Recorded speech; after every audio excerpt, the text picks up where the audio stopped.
Eu trabalho com engenharia de dados e sou um dos coordenadores do projeto de extensão Guia dos Entusiastas da Ciência. Continuando, acima de tudo, né, eu sou um entusiasta da ciência. O que isso quer dizer? Basicamente que eu leio sobre ciência, eu pesquiso, eu vejo vídeos, podcasts, eu estudo, enfim, eu falo sobre ciência e principalmente eu divulgo ciência, né? Passando para uma conceituação, né, do termo, divulgação científica, basicamente, né, simplificadamente, é você transformar um conteúdo científico mais complicado em algo mais simples para que o grande público possa ter acesso, né? E mais simples não necessariamente quer dizer menos profundidade. Isso é muito importante. No começo de tudo, né, como eu disse, sou entusiasta da ciência, eu acompanhava muito esse cara, não sei se todos vão conhecer, o Bikman. Ele tinha um programa que passava na TV Cultura, que fazia basicamente divulgação científica, que a gente faz hoje em dia. Era muito engraçado, enfim, vocês podem pesquisar depois no YouTube. Via esses caras também, Chico e Perônio, também na TV Cultura. É, Inclusive, eles voltaram um tempo atrás, fizeram uma campanha publicitária para uma empresa de eletrônicos. Tem alguns vídeos novos deles também no YouTube. Assisti isso aqui, também que muitos devem conhecer. Tem tanto o Cosmos antigo, com o Carl Sagan, quanto o Cosmos novo, com o Neil deGrasse. Acompanho muito o Manual do Mundo, por exemplo. É um canal gigantesco no YouTube que também faz uma divulgação científica bem voltada para o grande público, né? Esse cara também, que nem coloquei nome, talvez só pela fisionomia alguns conheçam, é o canal do Pirula. Pirula é um dos divulgadores científicos há mais tempo no YouTube, né, no Brasil. É, Inspirou muita gente, muitos canais começaram por causa dele, né, seguiram os passos dele. Também é muito importante. E esse aqui, não sei se muitos vão conhecer, mas o Guia dos Entusiastas da Ciência, que é o meu projeto, como eu disse, há 5 anos aí na luta, e vou falar um pouquinho mais dele hoje para vocês. É, O guia é principalmente um blog, nós temos várias redes, etc., mas o carro-chefe do projeto é um blog. Esse blog, como eu disse, está há mais de 5 anos no ar, né? Completou dia 19 de junho, completou 5 anos.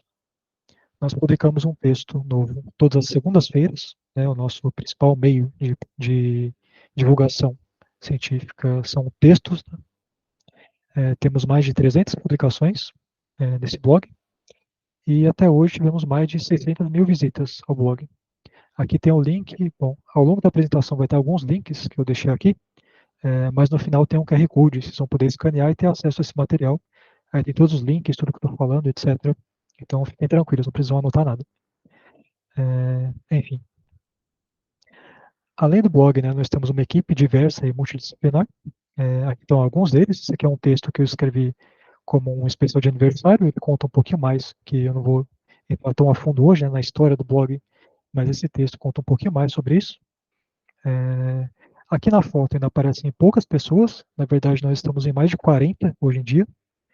É, Nem todos são tão ativos, né? Assim, a equipe mais ativa do blog são os coordenadores, né? Que sou eu, professora Paula, que é a principal coordenadora, que é essa da frente, professora Vanessa, da direita, a professora Paula da Física e Química, a professora Vanessa da Biologia, e eu mais das exatas, né? Da computação. Mas temos participantes, vários participantes, docentes da UFABC, alguns discentes, mestrandos, doutorandos, tem pessoas externas também, por exemplo, a Michelle, por exemplo, ela faz doutorado na Itália, a Gabi está em Barcelona agora, o Renato também está em Barcelona, e enfim, uma equipe grande que foi se formando ao longo do tempo, né? A gente não começou assim, a gente começou comigo, com o notebook, a professora Paula e o Renato, basicamente.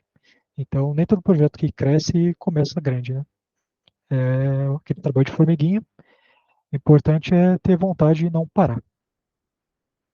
Continuando, nós também estamos em várias redes sociais. É, Estamos no Facebook, no Instagram, no Twitter. Eu não mudei o ícone do Twitter, né? Ele mudou recentemente, mas eu prefiro ainda o passarinho azul. Estamos no YouTube, no Spotify, no Deezer. É, Nessas redes sociais, nós não exatamente produzimos material para as redes sociais, Por exemplo, o Facebook, o Instagram e o Twitter, a gente usa muito mais para divulgação. Então, nós divulgamos os textos do blog nessas redes sociais, a gente não produz material para elas. Criamos artes para divulgação. No YouTube e também no Facebook, nós temos vários vídeo entrevistas com pesquisadores da UFBC, alguns externos, contando um pouco mais sobre como é a vida de cientista e tal. Temos especiais, como por exemplo, temos um especial sobre mulheres na ciência no Instagram, fica lá nos cards fixos. Produzimos memes também, por que não? Algumas redes sociais têm alguns memes. Produzimos audiotextos, que é basicamente o texto que a gente publica no blog, só que sendo lido, né? E publicado no Spotify e no Deezer, como se fossem podcasts.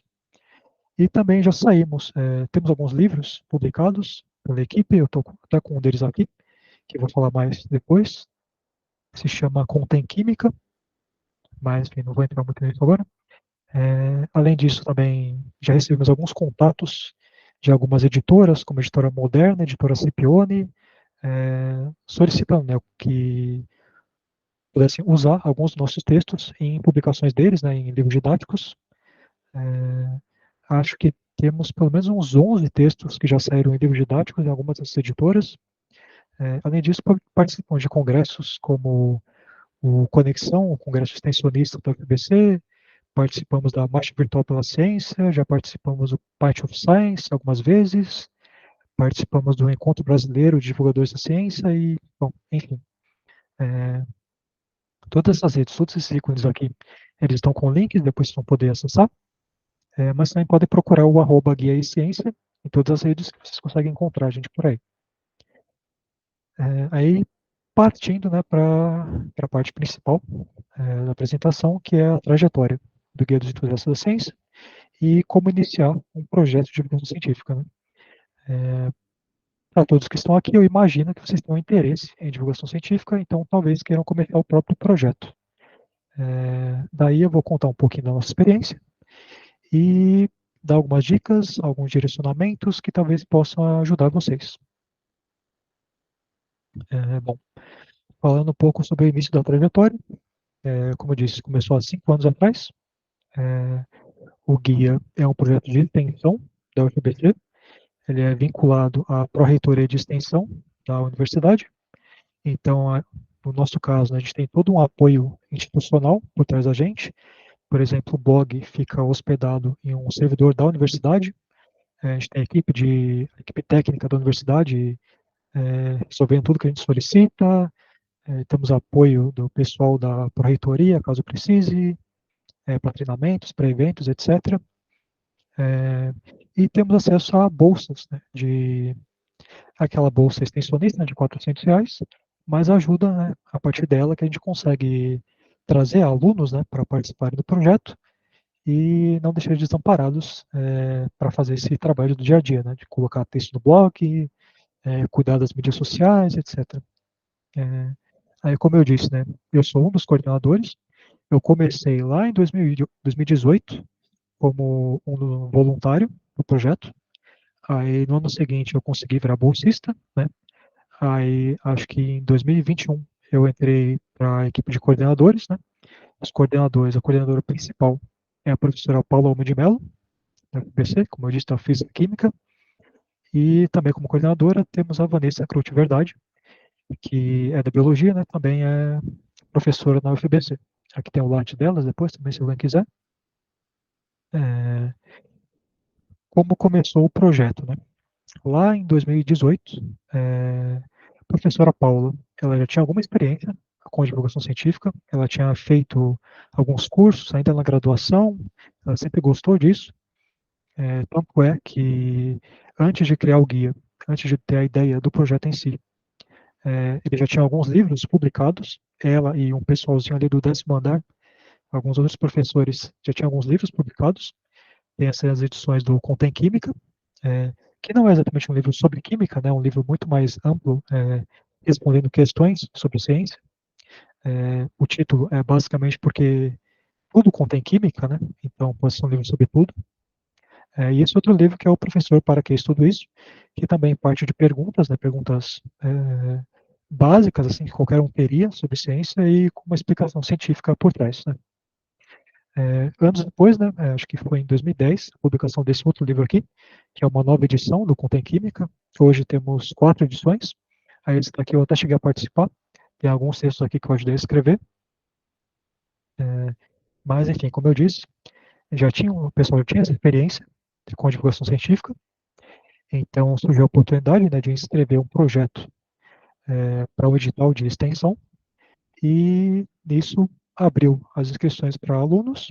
Eu sempre tive a intenção, né, de fazer algum projeto assim, de participar. Desde acho que de 2015 eu já tinha a intenção de escrever. Sei lá, eu acho que eu não tenho muito talento para fazer dancinha em TikTok, para aparecer em câmera no YouTube, então eu sempre tive a intenção de escrever. Mas aquela coisa, eu estava começando a graduação, eu acho que eu achava que eu não tinha muito o que falar, que eu não sabia muito como fazer e tal, então eu fui adiando, deixando para depois. Aí, em 2018, quando, né, abriu as inscrições, eu vi esse projeto e, pô, perfeito, sabe? É isso que eu quero. E aí vão 5 anos de projeto, né? Como eu disse, nós temos apoio institucional, o site é hospedado, né, no servidor da UFBC, temos todo o apoio quando necessário, é, mas o trabalho no dia a dia, né, é feito pela equipe. Então, nessa equipe, né, estamos os coordenadores, nós, bolsistas, que vão mudando, né, a cada ano, alguns voluntários que entram, alguns saem depois, mas alguns ficam. Temos vários professores também que se interessam por divulgação científica e estão desde o começo. É, tanto que esses 300 textos, mais de 300 textos que eu comentei, que estão disponíveis no blog, né?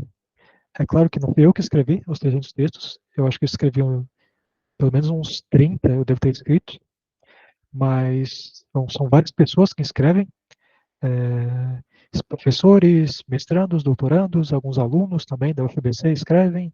Nós recebemos textos de público externo também. Tem um formulário no blog onde as pessoas podem mandar, submeter o texto, né, para publicação. Aí ele passa por toda uma revisão, né, da nossa equipe, e caso esteja apto, né, a gente conversa com a pessoa e tal, e depois é publicado, né, no site. No nosso blog, nós também temos um ISSN. ISSN é basicamente uma certificação de que nós somos uma publicação periódica online. Então, basicamente, se alguém publicar um texto no blog, pode colocar no Lattes, que conta com publicação. É, tanto que alguns textos, deixa eu voltar que eu acho que dá para ver melhor. Aqui, alguns textos têm essa marcação de volume, número, página e ano. Então, isso aqui torna a gente uma publicação periódica, como se fosse um periódico científico mesmo. Enfim, é, equipe grande, etc. E vamos em frente. O blog foi todo feito em WordPress, né? WordPress é uma ferramenta gratuita para a criação de blogs. Ele tem todos os templates prontos, você pode escolher e dar a cara que você quiser para o seu site. Então, quem tiver a intenção de fazer, por exemplo, por escrito, essa divulgação, fazer em um site, vocês podem entrar no wordpress.com, ele é gratuito. Vocês criam um site em 5 minutos e já está no ar. Aí é só começar a publicar. Além do WordPress, é claro, né, tem várias outras ferramentas que vocês podem criar um blog, como o Blogspot, o Medium, enfim, várias ferramentas, fica a critério de cada um. Mas no nosso caso, né, como na UFBC já tinha toda uma cultura de usar o WordPress, né, ele é gratuito, já tinha um know-how da equipe de NTI de como usar o WordPress, então nós optamos pelo WordPress.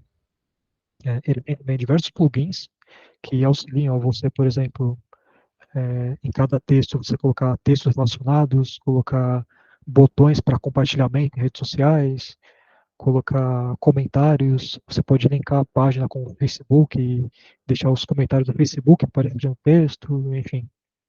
É uma ferramenta bem poderosa e bem livre para você criar da forma que você quer. Aí, seguindo, né, para aqueles que querem começar a divulgação. Eu sempre gosto de colocar esse meme, né, para quem não conhece. Esse aqui da imagem é um filme chamado Clube dos Cinco. E aqui no meme, né, tem uma rede social linkada a cada um dos personagens. Então tem ali o Twitter, que é um cara mais descolado, de calça jeans, cabelo comprido, fumando. Aí tem o Facebook, que é um cara atleta, com regata, braço de fora. Aí no Tumblr tem uma moça com roupa alternativa, tudo de preto. No Instagram tem mais uma patricinha ali de rosa, de bolsinha. E no LinkedIn tem um nerd, né, basicamente, de suéter e tal. Esse meme é meio antigo, né? Então, se fosse hoje, acho que não funcionaria tanto. O Tumblr acho que nem existe mais. O Instagram já mudou, enfim, o Twitter. Mas vocês podem tentar aplicar, né, para um contexto mais atual. Vocês podem colocar aqui, por exemplo, o TikTok, colocar um Instagram, acho que ainda é bem popular, mas enfim, né, adequar para os públicos atuais. É, mas enfim, aí voltamos às perguntas, né? Onde fazer, como e para quem. É, obviamente, né, como o meme deixa claro, né, cada rede social, cada mídia que você vai divulgar, tem tanto um público quanto uma linguagem específica para aquela mídia, né? Então, por exemplo, se você vai divulgar alguma coisa no Instagram, você dificilmente vai colocar um texto gigantesco, porque o Instagram meio que não é para isso, né? Eu acho que dificilmente as pessoas iriam ler um texto gigante numa publicação. O Instagram é muito mais para imagens, você pode até fazer uma publicação com 10 imagens e escrever textos curtos, né, em cada dessas 10 imagens, ou você pode fazer um Reels, né, acho que os Reels estão muito mais populares hoje em dia, né, vídeos curtos, ou fazer vários stories com imagens também, né, divulgando o que você quer. É, já o Facebook, eu acho que o público, né, do Facebook mudou muito em relação a esse meme, acho que não é mais assim. Então, uma coisa, enfim, para ter em mente é aonde você quer divulgar, né? Eu sugeriria divulguem onde vocês têm mais familiaridade, onde vocês estão mais presentes, né, que têm mais conhecimento. É, vejam outros divulgadores, né, outras páginas, outras pessoas que também fazem divulgação científica, vejam como elas fazem, né, o que está funcionando, o que tem mais audiência, o que, enfim. É, eu sempre digo que meio que a audiência não é bem um fim em si. Você faz a coisa porque você quer ter 1 milhão de seguidores, tipo, mas se você quer divulgar ciência, né, quanto mais pessoas, melhor. Então, se conseguir ter 1 milhão, pô, melhor dos mundos. Né? E aí ainda tem o como, né? A gente vai falar mais sobre isso mais para frente, mas bom, fiquem com essa imagem em mente. Quando forem pensar em criar o próprio projeto de divulgação, pensem sempre nisso. Onde vocês querem divulgar, tentem adequar a linguagem, tentem adequar ao público que vocês querem atingir, é, e tentem usar as próprias experiências, né, o que vocês têm de conhecimento sobre essas redes, né, no que vocês vão fazer. Falando sobre memes, né, uma coisa importante, uma coisa muito útil que pode acontecer é de alguma publicação sua viralizar. Aconteceu com a gente, lá em 2018, eu fiz esse meme no dia de Darwin. É, essa imagem é uma imagem antiga, ela mostra basicamente a fisionomia de alguns pássaros, é, não apenas a fisionomia, né, mas a fisionomia focando principalmente nos bicos, com uma descrição embaixo de para que serve cada bico. É, essa imagem já existia. O que eu fiz foi pegar a imagem, eu troquei um dos pássaros por esse aqui embaixo, eu coloquei o jubileu, né, que é um corvo do pica-pau, e coloquei que o bico dele serve para comer pipoca. Isso é uma coisa totalmente inocente, né, totalmente simples, e muita gente pega a referência porque assistiu o pica-pau, né, ou porque conhece da internet, e essa publicação no Facebook, ela alcançou mais de 4 milhões de pessoas. Aí do dia para a noite a página foi de, sei lá, 500 curtidas para 6 mil, 5 mil, e explodiu, sabe? Saiu do controle. E a partir disso, né, tanto a página chegou a mais pessoas, quanto o blog também, quando a gente pega os números, né, do blog, deu uma subida grande, assim, meio que do nada, graças a um meme totalmente despretensioso. Eu cheguei a fazer outros memes, né, a gente tem alguns publicados nas redes sociais, que também chegou a bastante gente, teve outros com 300 mil, 400 mil, Enfim, não é fácil, não tem uma fórmula pronta para você viralizar, né? Como eu disse, cada rede vai ter uma linguagem específica que pode ter mais chance, pelo menos, de viralizar, mas se vocês conseguirem fazer alguma coisa que viralize, né? Isso pode tornar a sua página super conhecida da noite para o dia. É, então, pense nisso. É uma coisa que pode ser muito útil. Aí, essa pergunta é importante, né? Sobre o que escrever, né? Sobre o que, enfim, gravar, sobre o que falar, né? O que divulgar. É, também não tem uma resposta certa. Isso varia para cada um. No meu caso, eu já escrevi vários textos. Eu já escrevi alguns textos, por exemplo, recomendando filmes e séries e enfim, livros sobre ciência. Por quê? Porque eu assistia um monte de coisa sobre ciência e foi na época de pandemias, né, que estava tudo bem em casa. Eu falei, não, vou recomendar algumas coisas. Então, tem uma série chamada Ciência Pop, que é basicamente eu divulgando em cada episódio 5 links, seja para filmes, para séries sobre ciência ou sobre cientistas, é, porque na época de pandemia fazia muito sentido ter isso. É, além disso, por exemplo, em uma época que eu estava estudando estatística, eu peguei e escrevi um texto sobre a diferença entre correlação e causalidade, que era uma coisa que eu estava estudando, eu estava me aprofundando nesse assunto, e eu quis escrever. Mas nem sempre é só isso, sabe? Às vezes você tem uma dúvida, por exemplo, nós temos um texto sobre é, se o cachorro tem panturrilha. Por quê, né? Por quê? Sei lá. Bom, era uma pergunta que alguém fez, a gente falou, eu mandei no grupo, mandei no grupo interno aqui nosso. Ah, alguém sabe se cachorro tem panturrilha? Ah, tem e tal, porque aí virou um texto. E, pô, tem muita gente que leu, já serviu, sabe? Nós temos textos, por exemplo, se você pode beber água da chuva, spoiler, melhor não, é, porque ela lava toda a atmosfera quando cai, então pode estar meio suja, não bebam água da chuva, tá? Ou pelo menos fervam antes. Enfim, temos vários textos sobre isso, sobre coisas que você está estudando, você pode escrever.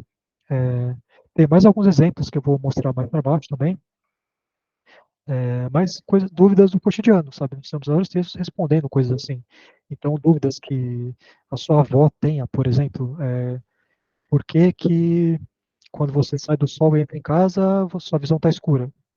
Pô, a gente não tem texto sobre isso. Eu vou mandar no grupo depois, porque pode. Esse aí eu acho que vai virar um texto legal. Enfim, coisas que vocês vejam no dia a dia. Não falta coisa sobre o que escrever, tá? E às vezes, uma coisa que eu tinha muito, que eu pensava muito quando eu comecei, por exemplo, eu tenho um texto sobre a ida do homem à Lua. Eu escrevi, não é exatamente sobre a ida do homem à Lua, né? O nome do texto é Se o homem foi à Lua em 69, por que nunca voltou? É, spoiler, ele voltou várias vezes. Mas é uma coisa que, tipo, eu não. Eu até conhecia, eu sabia, tipo, da história. Já tinha visto em filme, já tinha visto outras pessoas falarem disso. E aí eu pensei, pô, eu achava que seria útil ter um texto assim, mas eu sempre pensava, pô, o que que eu vou escrever, sabe? Tanta gente já falou sobre isso, as pessoas aprendem na escola sobre isso, tem filme, tem série, tem sei lá, um monte de material falando disso, por que que eu vou escrever sobre isso? Cara, escrevam, tá? Nunca pense que não vale a pena só porque alguém já escreveu. Tanto porque a linguagem que você vai usar pode ser diferente da, por exemplo, eu usei, pode atingir pessoas diferentes. Por exemplo, eu mandei esse texto para minha mãe. Tá? Ela leu, gostou, entendeu? É, talvez a minha mãe não iria ver um vídeo do Pirula. E talvez o Pirula tenha um vídeo sobre isso. Mas, pô, o do Pirula não chegaria no vídeo do Pirula, sabe? Ela não iria achar o livro espontânea vontade de procurar no YouTube por que o homem nunca mais voltou para a Lua. Mas, pô, eu escrevi, mandei para ela no WhatsApp, ela leu e já chegou esse material nela, sabe? É, os públicos são diferentes, a capilaridade, sabe, é importante.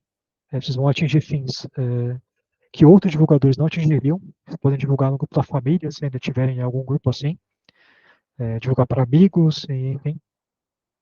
Conteúdo nunca é demais, tá? Aproveita a internet que está aí para isso. Aí, continuando no tema, e aonde pesquisar. sobre o que você quer escrever. Bom, eu posso pesquisar no Wikipedia?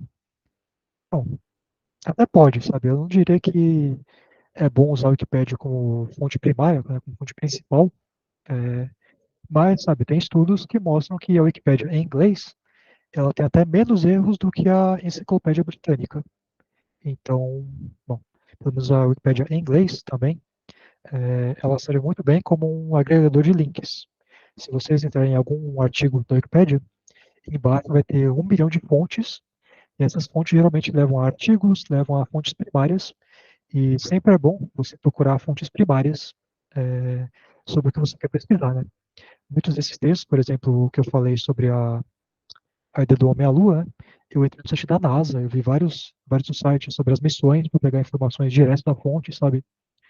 É, e é importante precisar fontes primárias, porque, né, você não sabe de onde veio se você não for direto ao primário. É, mas fora isso, né, é importante procurem artigos, é, a melhor fonte que vocês podem ter para uma pesquisa científica em geral são artigos científicos. Aqui a gente tem o Google Scholar, né, o Google Acadêmico, né, em português, onde vocês podem achar artigos os mais variados. Nem sempre vocês vão achar a publicação, né, inteira para ler, mas vocês podem conseguir muita coisa lá. É, coloquei como exemplo aqui na esquerda a PubMed. PubMed é basicamente uma das maiores, se não a maior, publicação sobre medicina do mundo, assim. É, aqui como exemplo medicina, né, mas tem outras publicações, tem a Science, tem a Nature, para cada tema que vocês forem querer, se forem querer biologia, forem querer escrever sobre, sei lá, computação, tecnologia, alguma coisa assim, vai ter alguma revista científica que é a mais famosa, não é muito difícil você encontrar é, alguma coisa sobre isso. É, além disso, eu coloquei aqui na direita a FAPESP, né? A FAPESP é a Fundação de Amparo e Pesquisa no Estado de São Paulo. Todo estado tem a sua própria fundação de amparo e pesquisa, e geralmente, né, as fundações têm uma revista, é, elas são fundações de amparo à pesquisa, elas financiam pesquisas no estado, geralmente elas têm uma revista onde elas divulgam, né, quais pesquisas elas financiaram, né, falam sobre essas pesquisas. Então também é uma ótima fonte de informação, principalmente se você quer saber o que está sendo pesquisado no seu estado, por exemplo. Então, às vezes, tem alguma pesquisa super importante que está acontecendo ali do seu lado, que é super relevante para o seu público, se você está falando para o público mais próximo, principalmente, né, ali de onde você mora, e está a um clique de distância, só precisa ir na sua fundação de apoio à pesquisa. É, claro que além desse, né, tem vários links para aqueles que já estão na universidade. Vocês provavelmente vão ter muito acesso a vários desses links na biblioteca, etc. É, tentem usar fontes primárias, como eu falei, e, enfim, muitas das ferramentas tem muito mais coisa em inglês, então isso pode ser uma barreira, mas a FAPESP, né, outras coisas brasileiras, tem também muita coisa em português, então aproveitem. Aí, opa, eu ia abrir o acadêmico aqui, deixa eu fechar, voltar aqui. Aí, continuando, outra coisa que é bem útil também, né, capacitação. É, fazer divulgação científica pode parecer fácil, em alguns casos pode até ser, é, mas quanto mais capacitado você está, né, quanto mais você estudou o tema, melhor você consegue adequar é, tanto a sua linguagem, quanto usar melhores ferramentas, melhores formas de pesquisa, etc. Aí eu deixo aqui 3 links de coisas que podem ser úteis para vocês. Aqui na esquerda você tem o campus virtual da Fiocruz.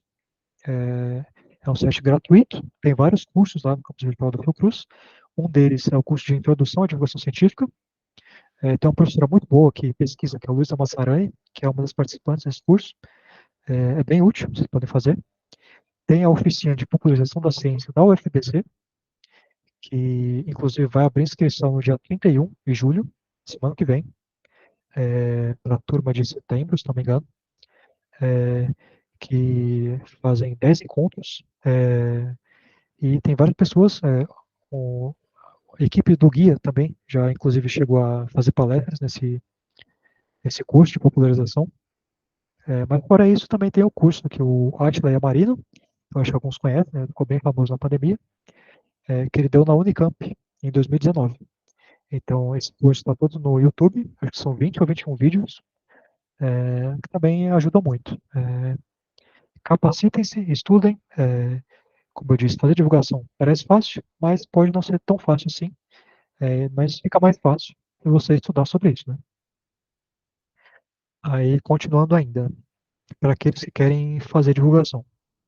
Aqui tem algumas ferramentas úteis, gratuitas, para edição e criação de imagens. Talvez alguns conheçam, né? Aqui na esquerda tem o Canva, no meio tem o Photopea e na direita tem o GIMP.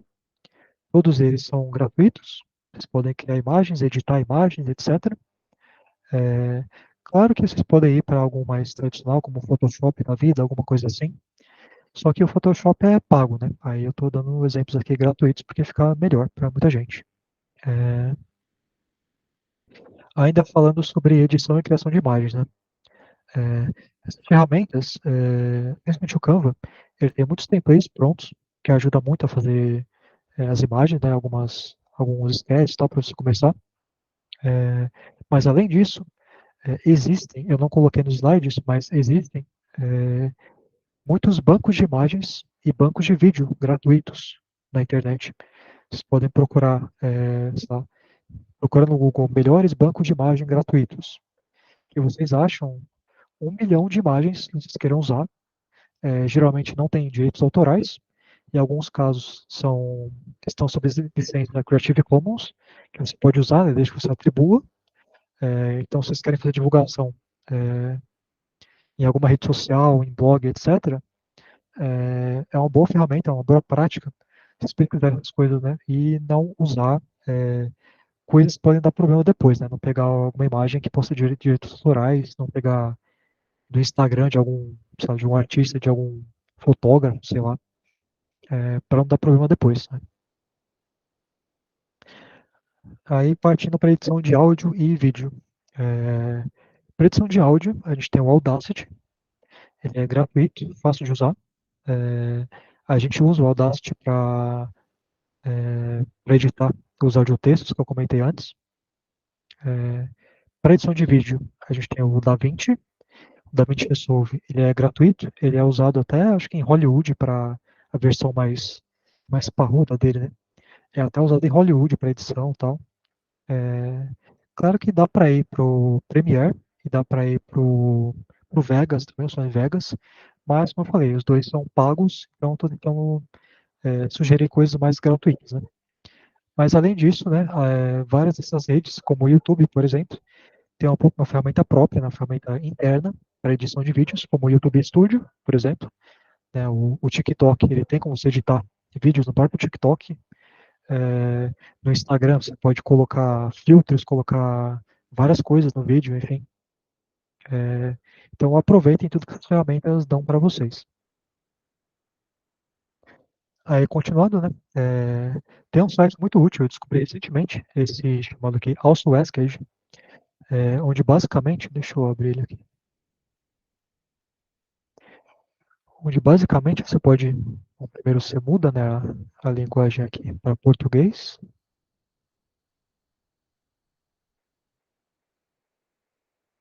Português do Brasil, ele basicamente vai te mostrar quais coisas estão sendo mais pesquisadas na internet, né, mais pesquisadas nos buscadores como o Google.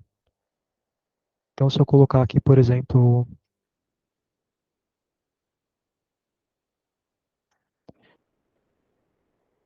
homem foi à lua, vamos ver o que ele encontra.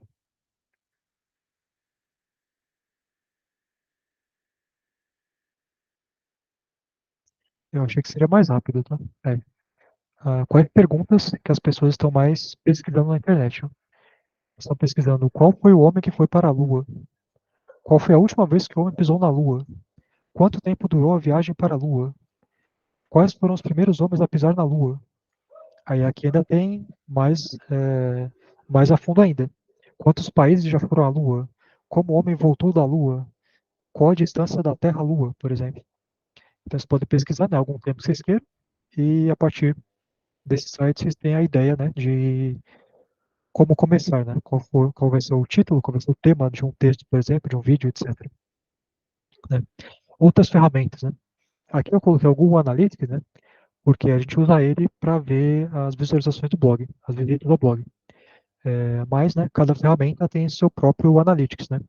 O Facebook e o Instagram tem o Business Suite, que mostra, por exemplo, quais textos, quantas visualizações, qual foi o alcance de uma publicação, qual foi o engajamento, quais foram os que tiveram mais engajamento e tal.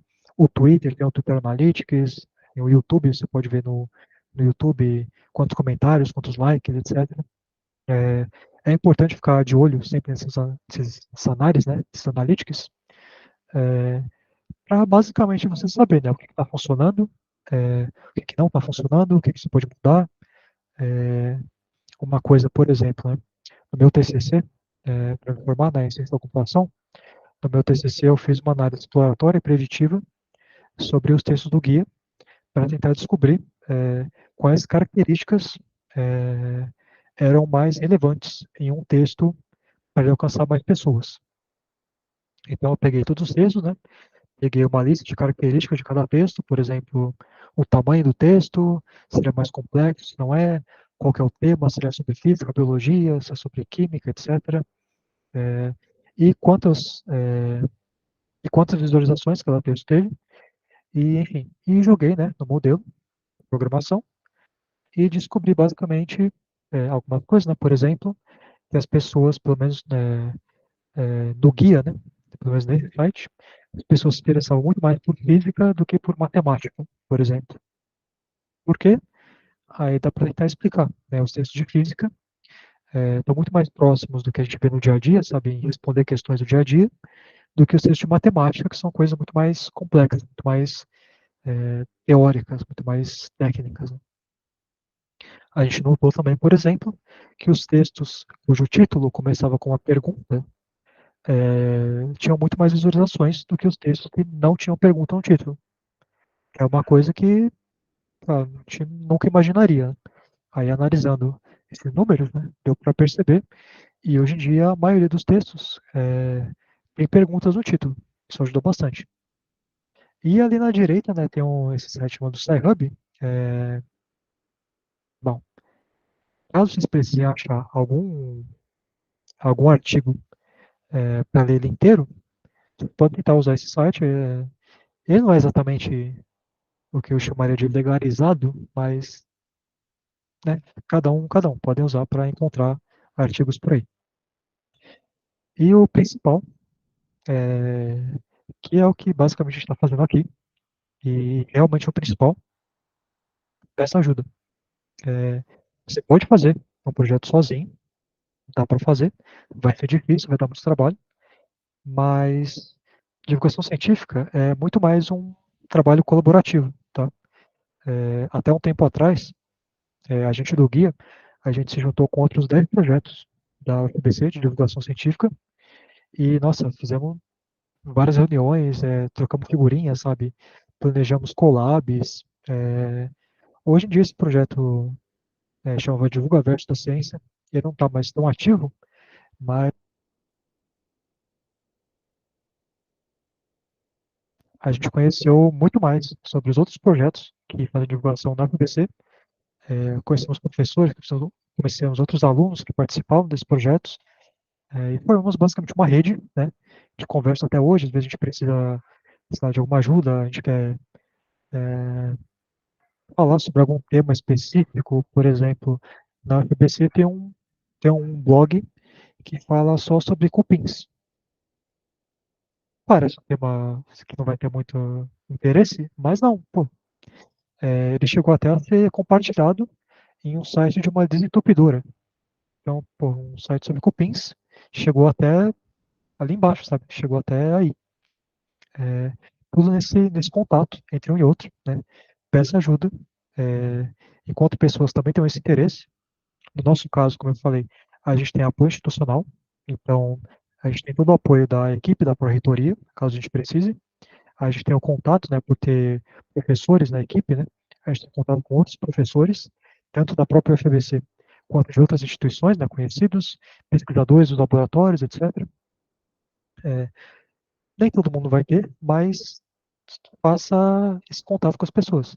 Fala comigo, manda DM para páginas de divulgação, pô, tenta conversar, né, se vocês estão na faculdade, estão na escola, é, se vocês não têm esse apoio institucional, né, procura algum professor, por exemplo, teve um projeto de um amigo meu, que chama Ciência em Foto, né, ele tira fotos de coisas que parece que tem algum conteúdo científico e explica, né, o que está acontecendo nessas fotos.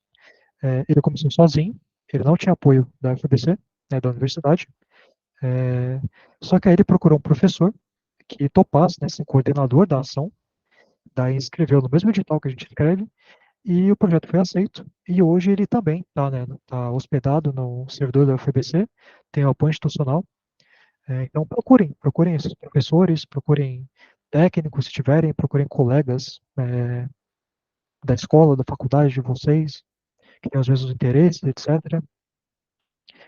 E, bom, era basicamente isso. Aí aqui tem o contato, caso vocês queiram, aqui tem o blog, tem o nosso e-mail, tem o nosso arroba, vocês podem falar também diretamente comigo, se quiserem, tá aqui o meu e-mail e o meu arroba. Era para ser MDSP em todas as redes, mas em alguns alguém chegou primeiro e pegou o meu arroba, então eu tive que colocar um underline. Então procurem os dois, né, vai ter um dos dois. Mas também podem entrar em contato com a gente nas redes sociais, podem, enfim, como acharem melhor. Fazer perguntas aqui, etc. E por hoje é isso. Aqui tem o QR Code, se vocês quiserem ter acesso a essa apresentação, vocês podem escanear ele, mas eu vou mandar o link aqui também no chat,